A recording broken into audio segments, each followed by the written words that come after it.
Yes, Mr. Onyango. In his 70s, John Ken Lukyamuzi, a three-time former Member of Parliament for Rubaga South, feels he is in good shape to represent the constituents once again.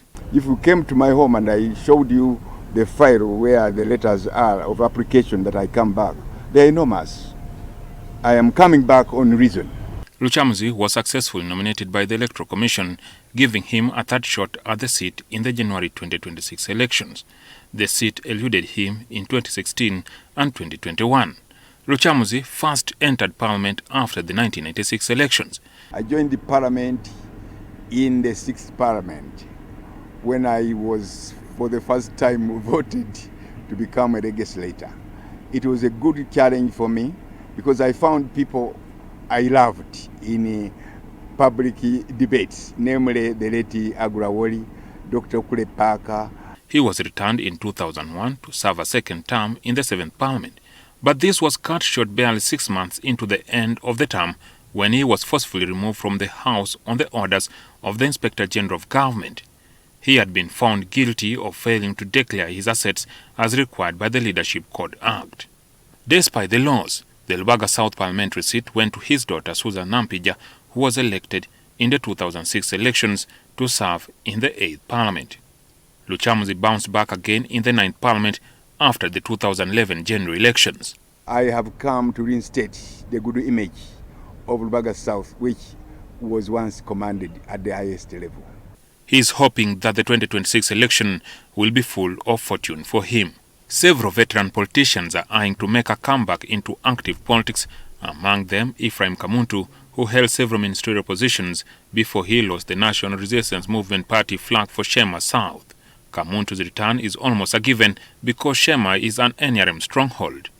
The former Minister for Defense, Crispus Kionga, is eyeing the Bukonzo West seat, while the former Attorney General, Frederick Ruindi, wants to reclaim Nakawa East, which was a part of the larger Nakawa division that he previously represented. Proskovia Salam Musumba, an opposition firebrand who served in the 6th Parliament before being elected the Kamuli District LOC5 chairperson, is seeking to represent Bugabula South, while Justice Minister Norbert Mao is vying for Pechelaro parliamentary seat, and the former Defense Minister Vincent Sempija seeks to reclaim Kalungu East parliamentary seat. Not so many mature people coming, just a few with the extreme capability. Not everybody who has been in Parliament is coming back.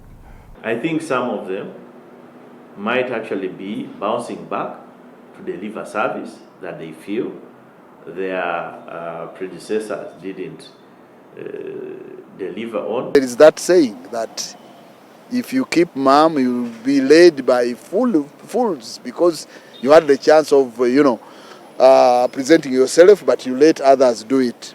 Lukyamuzi is critical of the performance of the youthful representatives who relegated a majority of them from political scene, an argument that is backed by some political pundits. The Euro Parliament for the last 5 years or so has generally been docile, non-functional.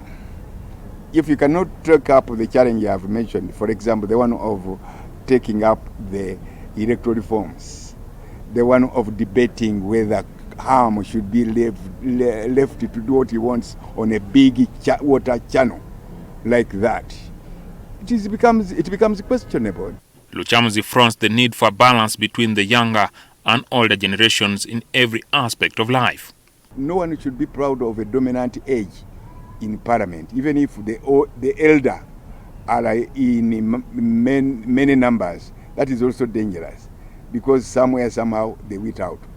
When they are predominantly young, it is also dangerous because when they get old, it means there is a vacuum.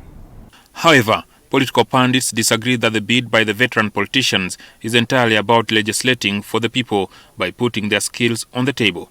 They argue that some of them find politics as a lucrative source of employment. Others might actually just be self-seekers, looking for employment, for an earning every month, for a place where, they can make contacts and earn some money. While the performance of Parliament has come under tight scrutiny, some argue that there is little the veterans seeking to bounce back could do to change the course of direction on the basis that there are already some experienced veteran politicians who have continued to serve. The regime also appears to prefer having fewer of those who could turn into a stumbling block to its programs voted into parliament. Jackson Onyango, NTV.